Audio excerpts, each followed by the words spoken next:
यो इन्गेजमेन्ट गर्ने काम छ नि यो बन्द गरे हुन्छ भाइ कामै छैन केही पनि काम छैन केही पनि छैन तँलाई सीमा ठ्यास्नी उमेर सुमेर पुगेको छैन तँलाई औँठी लाउन हतार हुन्छ नि हतारमा गरेका छन् कि एकअर्कालाई नचिनिकन पछि गएर ट्रस्ट इस्यु आउँछ कि आउँदैन भन्ने कुरा कन्फर्म छैन त्यो कुरा नथपाइकन मैले फेरि सबैजनालाई भनेको होइन है एकदम केमिस्ट्री मिलेको वाउ सो म्याचिङ कपालहरूलाई चाहिँ मैले भनेको होइन फेरि उनीहरूको राम्रो छ ठिक छ दे आर बेस्ट तर यो जति पनि छ नि साला यो के भन्छ नि यो के अरे यो यस्तो यो के अरे यो औँठी नै लाउन हतार भएका जति पनि छन् नि अबे साले के गर्छौ हो तिमीहरूले पछि गएर त्यो इन्गेजमेन्ट गर्नु भनेको के हो थाहा छ विवाहको बन्धनमा अब बाँधिँदैछ है भन्ने एउटा फर्स्ट फेज अफ लभ तिमीहरूको रिलेसनसिप चाहिँ एउटा कन्भर्ट भएर होइन अब चाहिँ लभ होइन अब चाहिँ she is my wife I can call her wife or she can call me husband भन्ने टाइपको दुईजनाको चाहिँ अब मिल्यो भनेर एकदम सोच विचार पुऱ्याएर हरेक कुरा आँखा चिम्लेर विश्वास गरिन्छ भने अनि मात्र सुरु हुन्छ इन्गेजमेन्ट अनि त्यसपछि विवाहको बन्धनमा बाँधिने हो पछि गएर कुरा सुरा नमिल्ने झगडा भक्को भए गर्ने शान्ति न झगडा पनि त्यो सुल्टाउन नसक्ने होइन त्यो ट्रस्ट इस्युहरू आइसकेपछि के हुन्छ मौसुलीको पुच्छरमा यसरी थिच्यो भने पुट्ट लाएर छुट्टिन्छ हो त्यस्तै गरी अब दुईजना एकअर्कासँग छुट्टिन खोज्छ अनि त्यसपछि बाँदरको पुच्छर पछाडि भने चाहिँ केटाको तँ सम्झा त्यस्तै वाला नाक जसको छ नि हो उसले भनेको छ नि कता कता भनेको छ नि सम्पत्ति खान आइगियोस् हो त्यही भन्ने एकअर्काको कुरा काट्ने उताबाट फेरि पेल्ने तँलाई चाहिँ औँठी पसाउन हतार भएको भन्ने यताउति पर्सनल कुरामा सवाल उठाइदिने भनौँ न कसैले राम्रोसँग भित्रैबाट राम्रैसँग नचिनिसकेपछि उसलाई किन अपनाउनु भन्ने कुरा हो क्या यस्तो कुराले नै मान्छे ओभर फ्रस्ट्रेसनमा जाने धेरै कुरा सोच्ने डिप्रेसनमा जाने ओर्ने हुन्छ कि यो एकदम सिरियस कुरा हो है अहिले सोसाइटीमा घटिरहेको कुरा हो इन्गेजमेन्ट एकदमै हतार गर्ने हुन्छ नि यो मान्छेले पछि छोडेर जान्छ कि भनेर इन्गेजमेन्ट गरिदिने फ्याट्टै लाएर अरे यार त्यो जब कि डाउट भइरहेछ भने मनमा किन गर्नु इन्गेजमेन्ट इन्गेजमेन्ट भनेको त्यो शान्ति नै होइन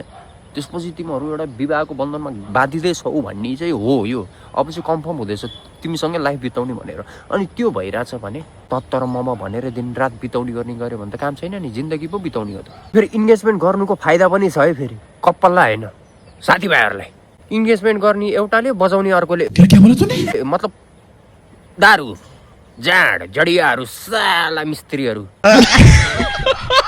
त्यहाँनिर साथीभाइहरूलाई थाहा छ कि अब चाहिँ यसले इन्गेजमेन्ट गर्यो अब यसको जिन्दगी जाने भयो डामाडोल हुने हो भनेर त्यो साथीभाइहरूलाई कन्फर्म थाहा छ तर पनि मुखले भन्दैन अब साथी हो चित्त दुख्छ भनेर भन्दैन उनीहरूलाई चाहिँ अब बाहिर चाहिँ के हुन्छ साथीले इन्गेजमेन्ट गर्दैछ खुसी त हुनु पर्यो त्यसपछि दारू दन्काउनु जडियाहरू साला मिस्त्री दिनभरि काम रातभरि जाँड भने जस्तो सड्कै उता बिचरा साथीको त्यो इन्गेजमेन्ट गरिसकेपछि के हुन्छ यसो गएर सम्झाउनु साथी तैँले किन यति चाँडो गरिस् किन यस्तो गरिस् भनेर बरु साथीभाइहरू भनेको के काम हो साथीभाइहरूलाई त्यहाँ टेन्सन हुँदैन बरु त्यो साथी जसले इन्गेजमेन्ट गरिरहेछ नि त बरु इन्गेजमेन्ट गर्दाखेरि औँठी नेकलेस हातमा लाउने बाला बरु टिनको फलामको भयो नि बनाएर लगाइदे तर साथी तर म भनेको बच्चैदेखिको साथी रौसी चाहियो मलाई रौसी चाहिँ मेन हुनु पर्यो तेरो इन्गेजमेन्टमा भनेर लुट्या हुन्छ साथी उता उसको जिन्दगी अब बर्बाद हुँदैछ साला यस्तै जाँड मात्र सड्काउने झडिया साथीहरू भइसकेपछि खर्च बिहेमा लाग्ने खर्च नि इन्गेजमेन्टमा इन्टु 2 भएर आउँछ त्यसपछि झन् बिहेमा के खुवाउने ट्याङ्करहरू हुन्छ मिस्त्रीहरू साला उता साथीले इन्गेजमेन्ट गरिसकेपछि साला सोचिरहेको हुन्छ बरु साला जिन्दगीभर कट्टुभित्र हात हालेर बसेको भए हुन्थ्यो बरु यो इन्गेजमेन्ट नगरे भए हुन्थ्यो भनेर सोचिरहेको हुन्छ उसले यता जाँड सड्काउने टोलीहरू अब यसले बिहे कहिले गर्छ कहिले हो यसको अब बिहेको जाँड सड्काउनु पर्यो नि जाँड होइन तँलाई सीमा ठ्यास्नी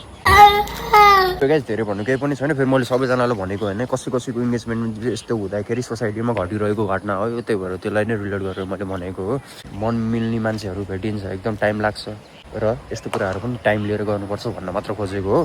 अनि प्रतीक दाइ कहाँ हराउनु भएको यत्रो महिना खोइ त दाइ तपाईँ एक्टिभै हुनु भएको छैन किन यस्तो भनेर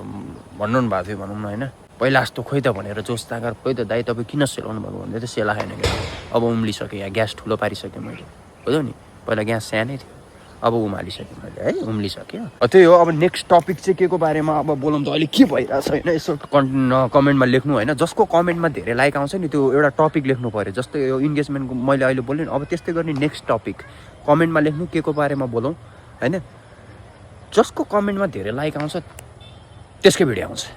बुझ्यो नि हो अब मजा आउँछ नि त नि त सीमा ठ्यास्नी ल